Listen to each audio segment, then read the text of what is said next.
Alam mo ba kung hindi dahil sa Sandayong ng Tagbina, dahil sa mga matatandang lola at lolo ninyo, hindi kayo magkakaroon ng Tagbina National High School.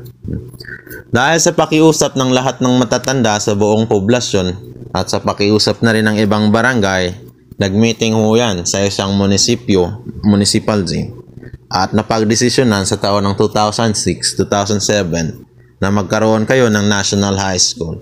At sa pamilya ho, na ibigay ho namin yung portion ng lupa na yan upang matayuan ng National High School. Kami ho ang saksi sa paggawanan sa taon ng 2006 and 2007. At dahil ho doon, nagkaroon ho kayo ng National High School. Yan ho ang history ng Tagbina National High School ninyo. At since then, patuloy ho kayong nag-aaral sa lugar na yan. Maraming salamat.